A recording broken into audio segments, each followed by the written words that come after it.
Hola, buenos días. Mi nombre es Camila Torres Santamaría, soy estudiante de Medicina de la Universidad Cooperativa de Colombia y hoy les voy a presentar las prácticas de cuidado cultural en el continuo reproductivo de la mujer en Veracatía, una evaluación desde la medicina basada en la evidencia con criterios de enfoque cualitativo. Espero la disfruten. Bueno, para comenzar, tenemos la tabla de contenido donde vamos a hablar de la introducción, la descripción metodológica del diseño de estudio, la contextualización de la población, el proceso paso a paso de la MB, la conversión de la pregunta clínica PICO, el rastreo de información y la evaluación de calidad, validez interna y la validez externa.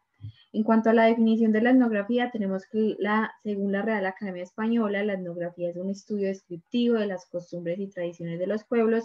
La palabra etnos viene de griego, que significa pueblo, y grafo significa describir, por lo tanto es una descripción del modo de vida de un grupo de individuos.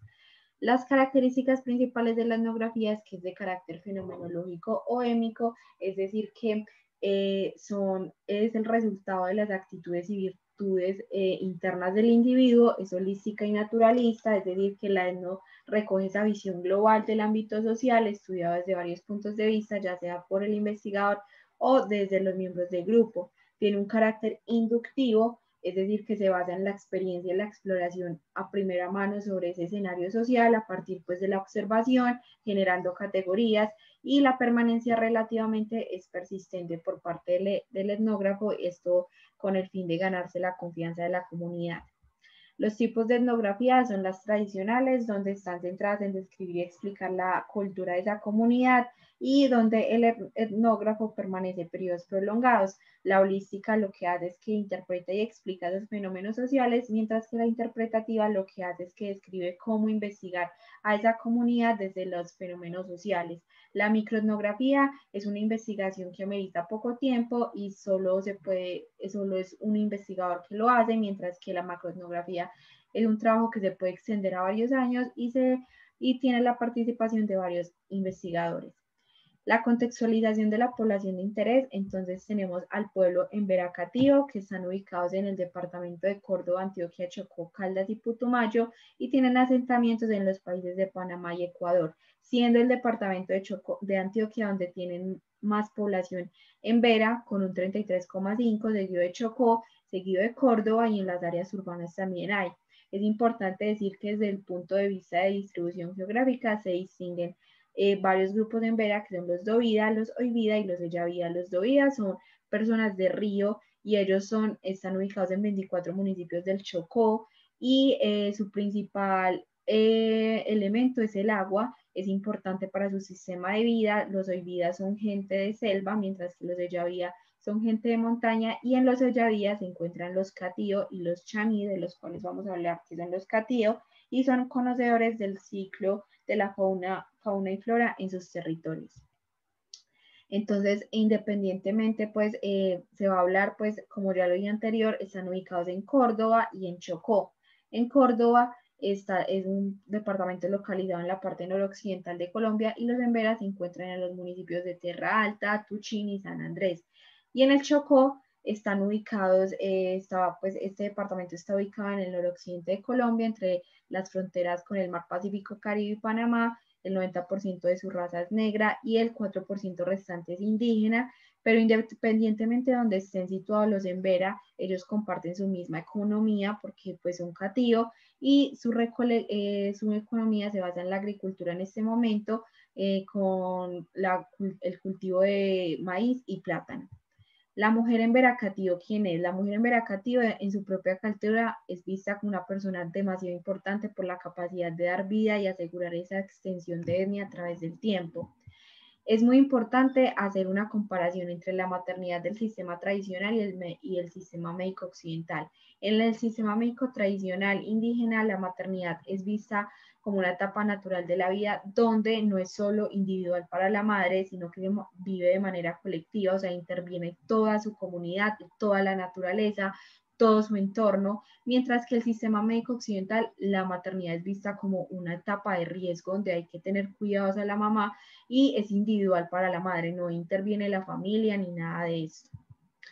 El buen llevar del embarazo nos quiere decir es lo que lleva la madre indígena y cómo lo lleva. Entonces pues está conformado por cuidados cotidianos, es decir, comidas calientes. Entonces, cuando se habla de comidas calientes, no es la temperatura térmica, sino que ellas lo asocian a una temperatura intrínseca, donde nos hablan que las comidas calientes aceleran ese metabolismo, mientras que el frío lo enlentece. La mujer y la familia son un eje fundamental en la comunidad indígena para la maternidad. O sea, hay un equilibrio, si hay un equilibrio entre la mujer, la familia, la comunidad y la naturaleza, la gestación de la mujer va a ser totalmente normal.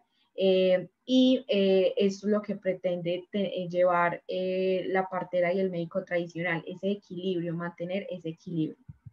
El proceso paso a paso de la MB simplemente nos dice que como yo llegué a esa pregunta pico y a esa pregunta clínica. Entonces les contaré un poco de mi investigación. Mi investigación se basa en las representaciones sociales acerca de la lactancia materna en mujeres indígenas. Es una investigación de tipo cualitativo, no experimental, hermenéutico. Yo la realicé con mujeres indígenas del resguardo Cuti, entre la edad de los 18 y 46 años. A ellas se les hizo entrevistas semiestructuradas que hablaban acerca de su conocimiento, prácticas, actitudes frente a la lactancia materna, y un pequeño abrebocas de su proceso de gestación, cómo había sido. Acá podemos ver cómo algunas de las entrevistas que yo le hice a la partera, donde ella me cuenta que hace 14 años es partera, hace un año tuvo el último parto, y una de las prácticas que hacía que me llamó la atención es que le daba una pepa de chocolate a la mamá y se rayaba y se le daba en bebida, y esto con el fin de que no se infartara. También yo le pregunté a la mujer en Vera Catío, en mi investigación, cómo se había sentido durante su gestación, si había ido a controles, y ella me comentaba que sí, que la mayoría de niños, de hijos, lo había tenido en la casa, que comía muy poco y que tomaba la bebida de la partera, obviamente. Entonces, a partir de mi investigación surgió esta pregunta clínica de cuáles son las prácticas culturales del proceso de gestación en las mujeres indígenas en Veracatío, en Colombia, y surgió la pregunta PICOC, donde la P es la población, la intervención, que es la práctica de gestación, la C, que es la comparación pero realmente no aplica, y la O, que es la práctica más relevante que surgió. La estrategia de búsqueda se realizó en el Banco Virtual de la Salud, Google Académico. Se excluyeron ya que no tenían relación o simplemente estaban duplicados. Este es un cuadro que se realizó con todos los artículos obtenidos, pero la mayoría de ellos estaba desactualizado o no respondían a la pregunta que yo hacía pico. Entonces se excluyeron y se dejó el siguiente artículo, que es un artículo publicado en el 2019, que nos dice las prácticas de cuidado cultural en el continuo reproductivo de la mujer en Veracatío del Sinú, y va a ser evaluado por medio del CASPE, que es un programa de lectura crítica que lee la evidencia clínica cualitativa. Entonces, este artículo es de la revista de Enfermería de Cuidados Humanizados, editada por la Universidad de Uruguay, está indexada, inició en el año 2012 en Uruguay, y recibe trabajos de enfermería, medicina, nutrición, psicología. Tiene 32 referencias del artículo y está citado en este momento por 2 artículos más. Los autores es Javier Alonso Bula, Marta Orozco Valeta, Lucenit Padilla, todos son enfermeros y tienen 4 a 3 publicaciones. ¿Cómo fue la evaluación de calidad, la validez interna? Entonces, la presentación del artículo nos dice que el principal objetivo es determinar, describir e interpretar esas prácticas de cuidado cultural en el continuo reproductivo de la mujer en Veracatío. Nos dicen la pregunta, y la primera pregunta del CASPE nos dice que si se definieron de forma clara los objetivos de investigación en este artículo. Claro que sí, porque pues están ahí normalmente. La introducción nos habla principalmente de su cultura, cómo ha sido su cultura, que encierra una serie de costumbres, códigos y normas, que son el reflejo de la dinámica social. Ramos Lanfont nos dice que en muchas comunidades indígenas existen prácticas de cuidado cultural y que estas se caracterizan por mantener un conjunto de costumbres ancestrales que son empleadas para asegurar la supervivencia y conservación de ellas. En cuanto a la metodología, se hizo un muestreo intencional donde el investigador escogió pues la disponibilidad, la población más disponible, se hizo mediante unos colaboradores que fueron de la población.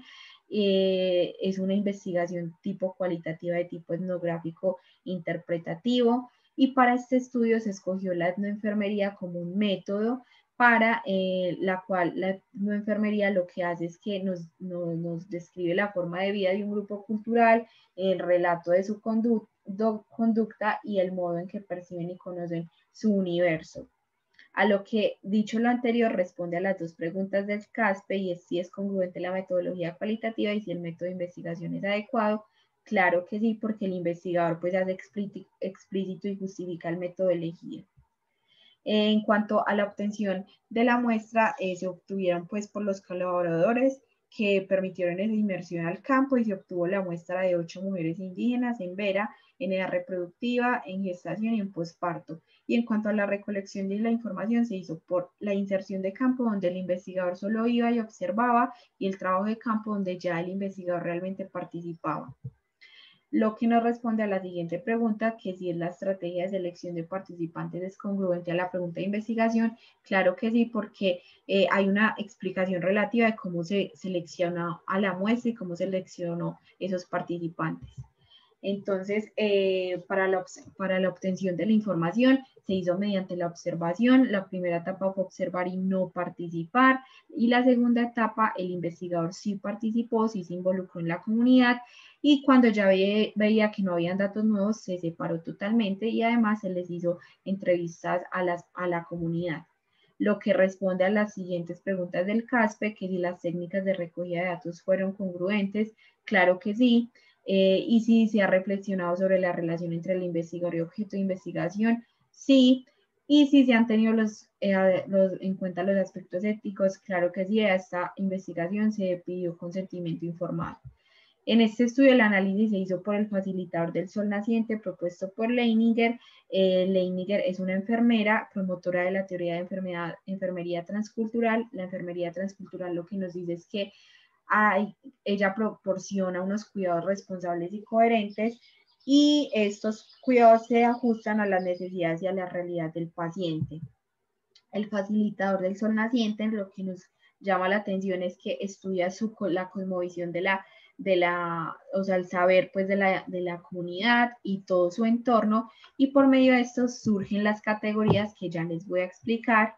Entonces, aquí encontramos las categorías que surgieron de los resultados. La primera era la preparación de la mujer en vera para albergar la semilla, que es la menstruación.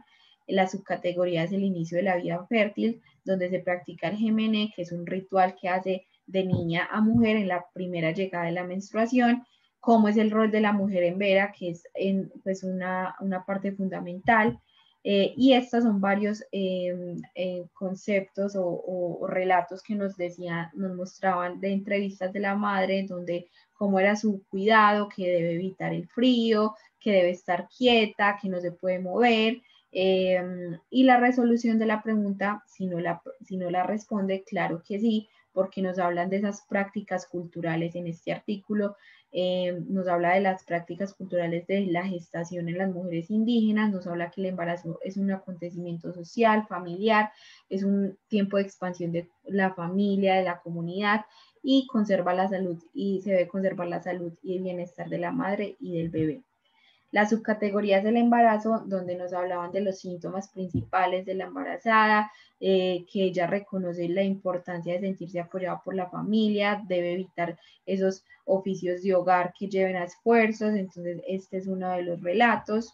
La alimentación, que es un eje fundamental en ellas, para ellas es la forma de proteger a la salud de ellas y de su hijo. Entonces ellas no comen auyama, no comen papaya porque le sale cabezón el niño, porque tiene granos, pero comen gallina, comen panela, comen chocolate, porque dice que esto ayuda a que le baje la sangre y le disminuya los dolores en su barriga. Y la partera es una subcategoría donde demuestra que la partera es la salvaguarda, es una mujer sabia en la comunidad, tiene conocimiento cultural y simbólico y brinda cuidados en